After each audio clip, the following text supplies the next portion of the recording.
Okay, we are going to continue our topics for today. Next slide.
So we are going to continue our topics. For right now, the placement of Indonesian migrant workers from January to December 2021 reached 72,658 people. It was recorded that the highest number of migrant placements was in March 2021, which reached 7,071 people. Meanwhile, the lowest number was in February 2021, which was 4,231 people. The February 2021 open unemployment rate, or TPT, was 6.26%, down to 0.181 percentage point compared to August 2020. The February 2021 open unemployment rate was 6.26%, down to 0.81 percentage point compared to August 2020. Next slide.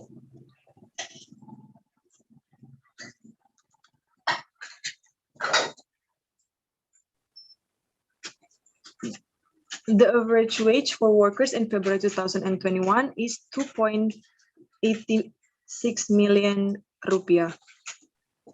According to gender, the average wage for male workers is 3.10 million rupiah, and for female workers is 2.44 million rupiah.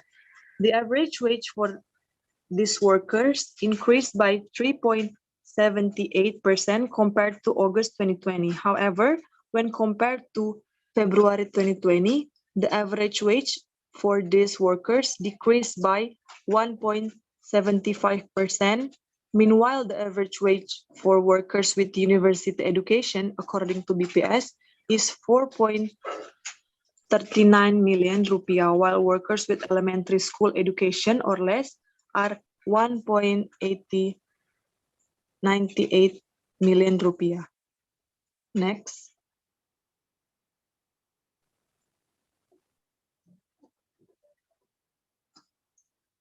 So based on your opinion of how the topics that we learned so far, how to solve employment problems in economic development in Indonesia?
So we are going to talk about the next topic. Next slide, please.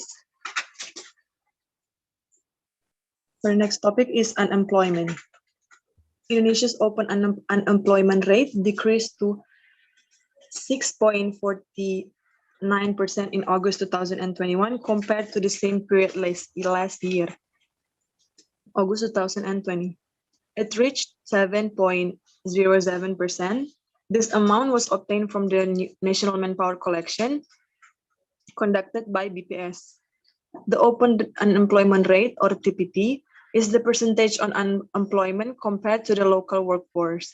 BPS also stated that the total population group, 15 years, increased by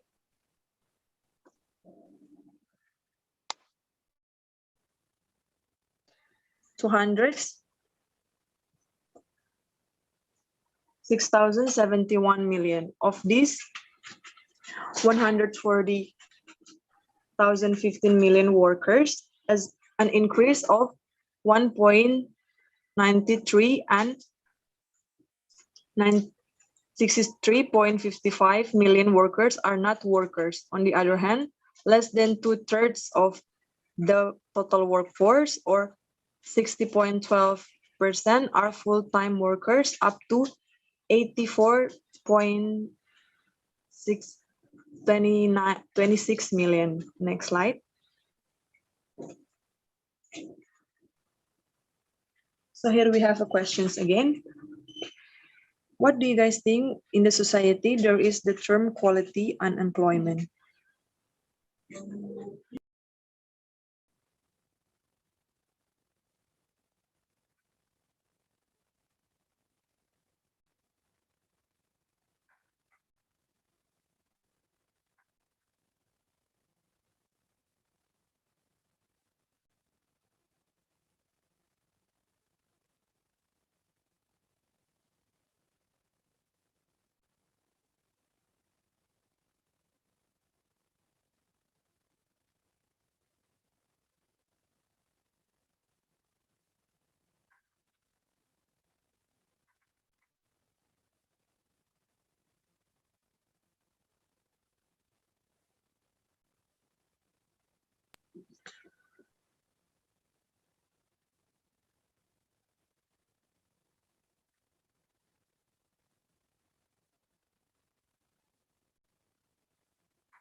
Okay, we continue our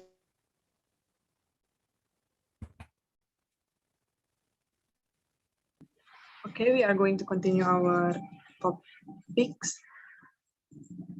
So 35.37 million or 25.23% work part-time, 11.42 million or 8.15% were underemployed, and 9.1 million or 6.49% were still unemployed. Measured by employment structure, the agricultural sector remained the strongest, with 37.13 million employees, 1.1 million fewer than a year earlier. In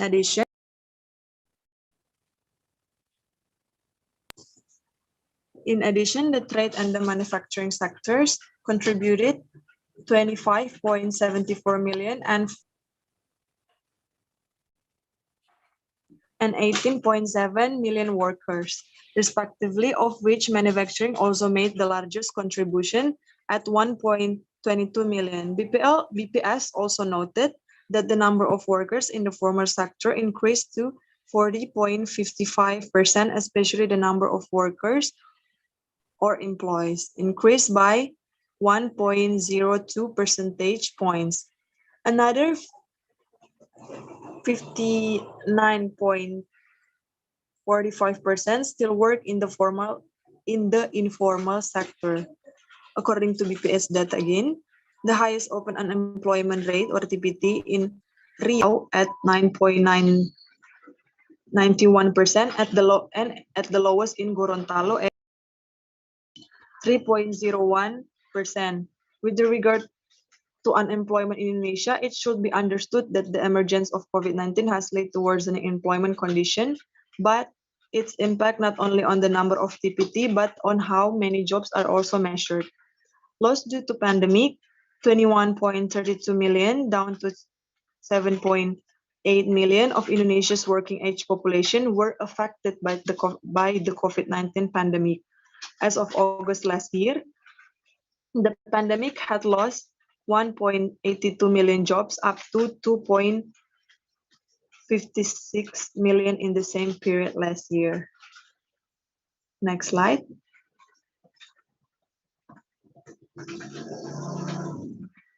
So we have a questions again here.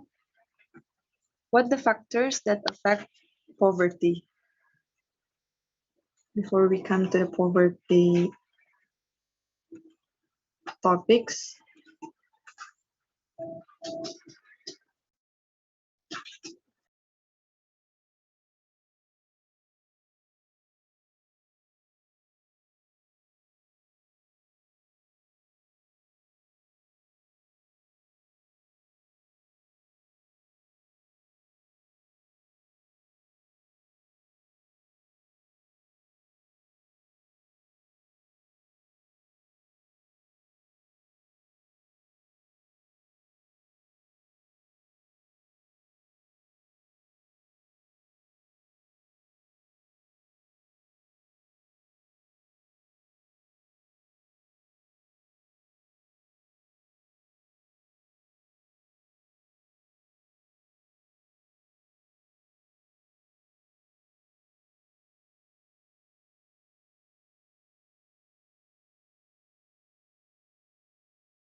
So the last topic that we are going to talk about is poverty.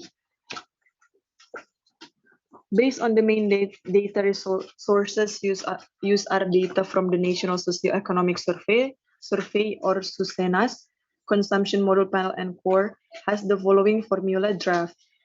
The poverty line, as you can see, its symbols GK, is the sum of the food poverty line, GKM, and the non-food poverty line, GKNM. Residents who have an average monthly per capita expenditure below the poverty line are categorized as poor. The food poverty line, GKM, is the value of spending on minimum food needs, which is equivalent to 2,100 kilocalories per capita per day. Commodity packages for basic food needs are represented by 52 types of commodities, which is grain, tuber, fish, meat, eggs and milk, vegetables, nuts, fruits, oils and fats, and etc.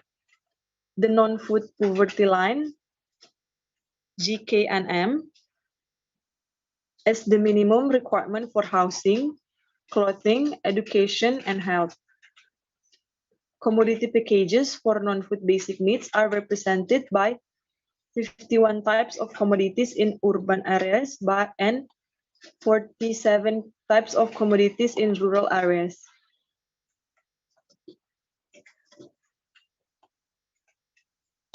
Next slide.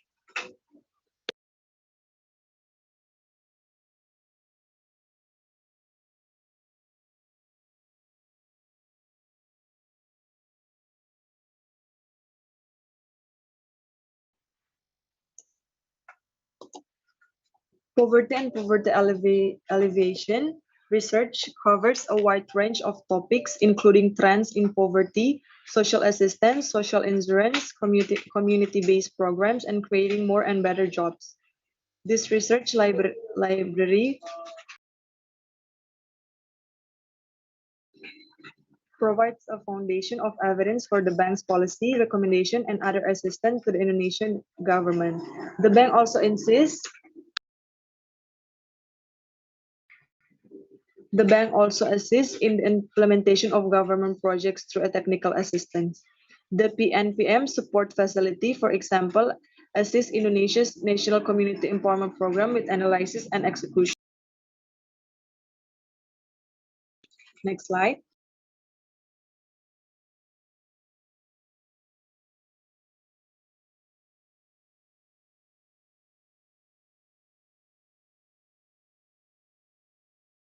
Next slide, please.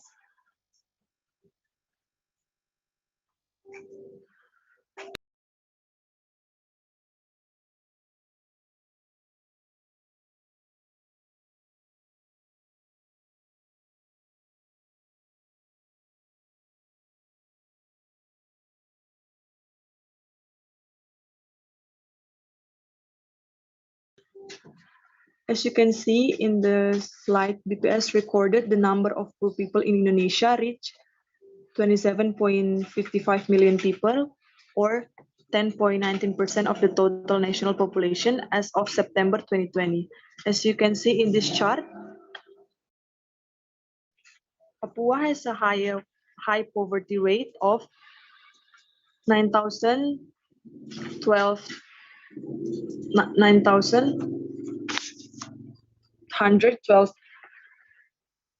12,000 to 230,000 people out of 26.8% of the total population. Next slide.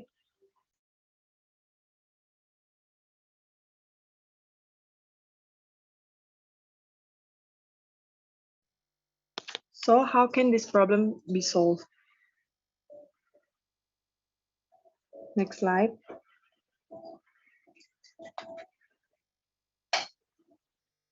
For both developed and developing countries, unemployment is a serious issue that must be addressed economically, Unemployment will be a burden on people who work. In this way, the welfare of the working party will be reduced.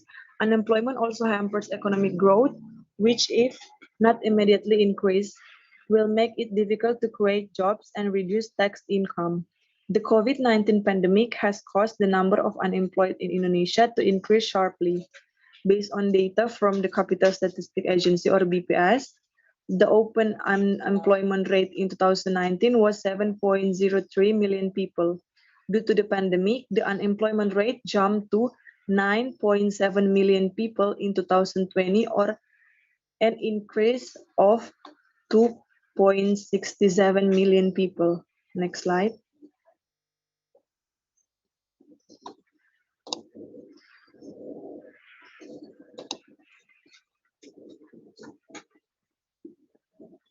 The first one is training and education programs. Training and education programs with the aim of skill building and potential development can help reduce unemployment. A skilled workforce will have greater chance of getting a job than someone who does not have the skills. Next slide.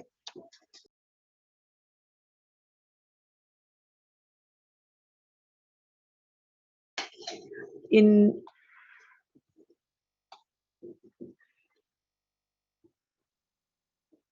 improving the quality of education, equitable distribution, and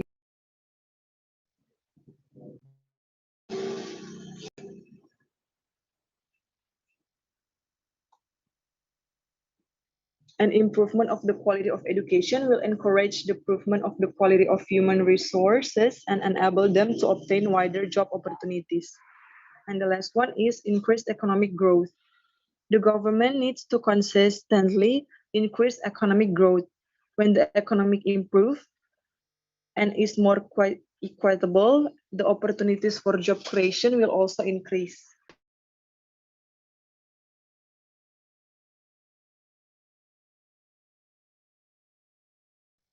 So from what we are discussed, the three main topics, now we will move into the last section about the solution or what our recommendation to these problems. So from what we already discussed, we gather that this is our recommendation from all the data and the information. First, institutional aspects. The fundamental factors that has to be strengthened in order to minimize unemployment is the institutional aspect. The significance of institutional components in resolving development issues, including employment creation and expansion. The institutional component governs the legislation that governs society, including both official and informal regulation. The duality of the problem will not arise if the government is able to take use of the current labor, and it may even have a beneficial influence on quickening growth. However, if the government is unable to capitalize on it, it would have a negative influence, especially hindering economic progress. The second one is improving the education quality. Improving the quality of education is another strategy to avoid future unemployment. As is well recognized, the greater the country's educational quality,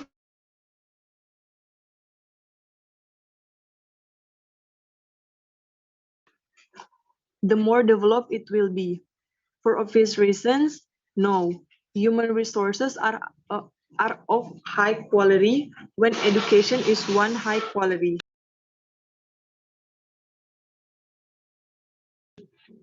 Education may also be used to generate future generations who are capable. And of course, this is critical. It's a win-win solution for them and the government. As a result, in order to combat unemployment, the government must also pay attention to the quality of education. And the last one is improve workforce skill. Increased abilities via globally approved training is one of the finest ways to minimize unemployment and compete with the other nations. So unemployment is also closely related to economic problems. Really related to economics problems. The number of problems in the labor that can have an impact on unemployment can lead to an increase in the level of poverty. For this reason, it is very necessary to overcome unemployment so that the economy and community welfare can be achieved. An active role and action from the government is needed in dealing with the unemployment.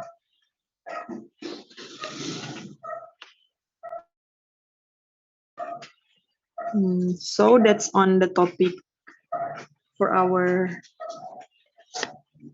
discussion of today, guys. I hope you guys understand about these three main problems and can get more info about it. Thank you guys for tuning in, and thank you guys.